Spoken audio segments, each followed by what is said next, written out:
All right, welcome back, everyone. Today, we are getting into a seriously explosive explainer. We're unpacking a highly controversial dossier that takes a hard look at the mainstream UFO disclosure movement. And look, we aren't picking sides here. We're simply going to conduct a merciless, impartial forensic audit of this so-called disclosure cartel exactly as it's laid out in our provided source text. The core argument here? The very figures we've been trusting to tell us the truth about UFOs might actually be executing a massive, state-sponsored psychological operation. Sounds crazy, right? Well, wait until you see the evidence. Let's dive right in. Here's a quick look at our agenda.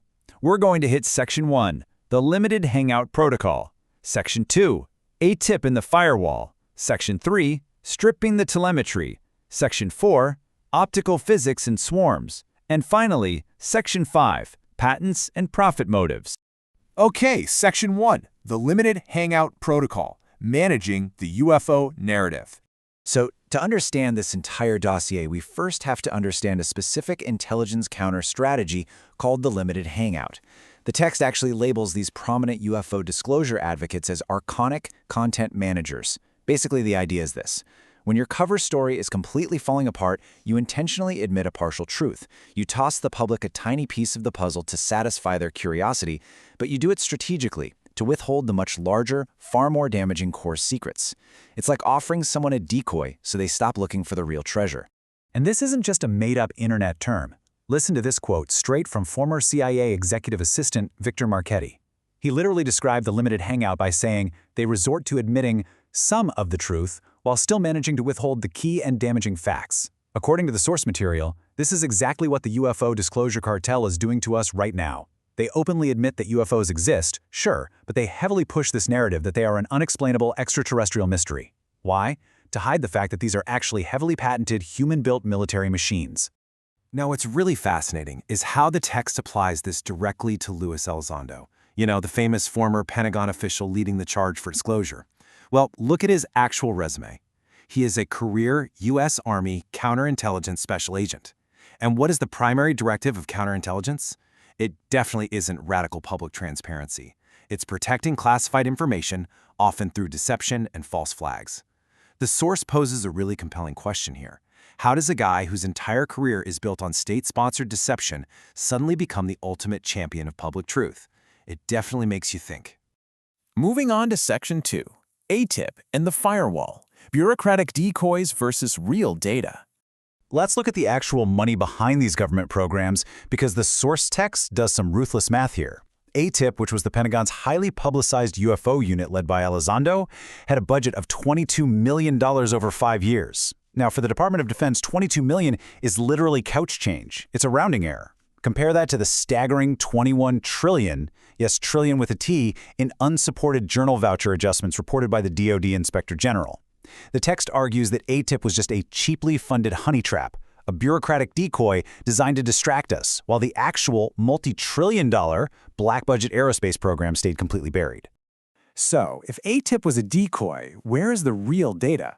The dossier claims that the current public office, AARO, is basically a firewall built to fail. When AARO gets up there and testifies that they have zero high-quality UAP data, they are actually telling a hyper-specific bureaucratic truth. How? Because according to the text, the real, undegraded, multispectral data isn't on their networks. It's locked away inside a deeply buried, unacknowledged special access program called Immaculate Constellation.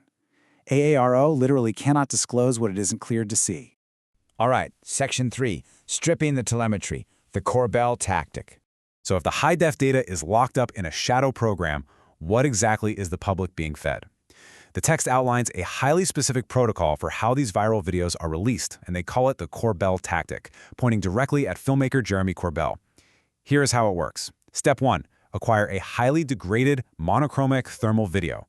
Step 2, and this is absolutely crucial, deliberately strip away all the kinematic telemetry data. We're talking specifically about range and angular velocity.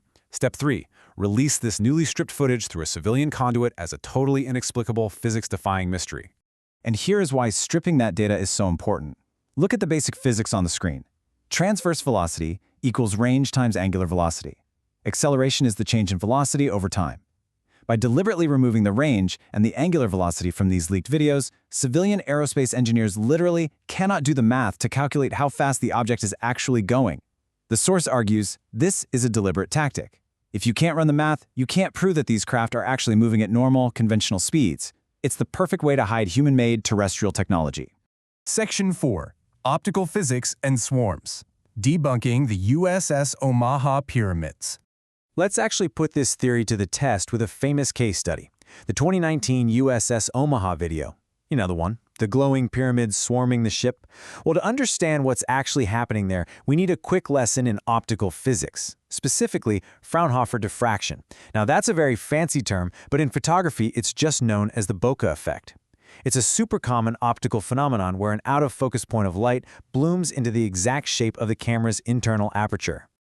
So, what happens when we apply the Bokeh effect to the USS Omaha footage? According to the dossier, the whole alien pyramid narrative completely collapses. They weren't physics-defying extraterrestrial craft at all. They were simply out-of-focus, standard FAA flashing strobe lights mounted on everyday terrestrial quadcopter drones. The catch? The Navy personnel were filming them through night vision monocles that use a triangular iris.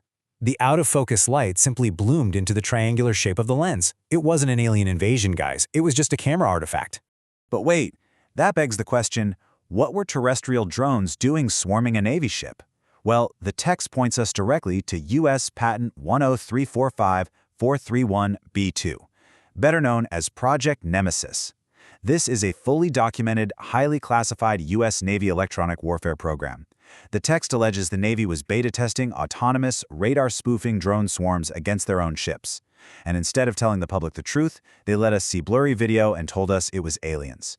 It's a brilliant way to hide a billion-dollar electronic warfare test right in plain sight. Which brings us to our final section. Section 5. Patents and Profit Motives. Protecting the Empire.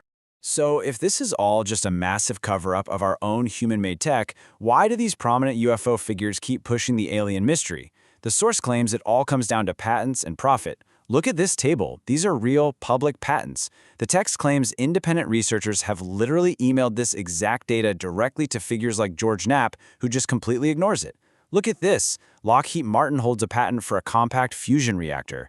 The Navy holds a patent for inertial mass reduction, which, by the way, perfectly explains gravity-defying flight. Boeing holds a patent for electrochromic optical cloaks, which explains how these massive craft can turn invisible. The actual physics of this alleged black fleet are literally just sitting right there in the U.S. Patent Office. And the dossier highlights a glaring absurdity here. Think about this timeline. George Knapp has spent 35 years supposedly investigating this topic. 35 years of generating endless content, books, documentaries, and TV shows about this unsolvable mystery. Yet, according to the text, it took independent civilian OSINT researchers, just regular people using open-source intelligence, a mere 6 months to map the entire terrestrial black fleet using these exact patents. The text is brutal here. It argues that these guys aren't truth-seeking investigators at all. They are simply paid gatekeepers. Which leaves us with this final, incredibly provocative question straight from the source text. If these prominent disclosure advocates actually came out and admitted the truth, that this entire fleet is just a human-built, patented machine funded by those trillions in missing defense budgets, what happens to their lucrative podcast and media empires? The mystery ends, right? And if the mystery ends, their entire business model completely collapses. Honestly, it is a merciless audit of the disclosure movement, and it definitely leaves us with a ton to think about when it comes to who controls the information we consume. So what do you think? Is it aliens, or is it a multi-trillion-dollar illusion? Thank you so much for joining me on this explainer, and remember, always keep questioning everything you see.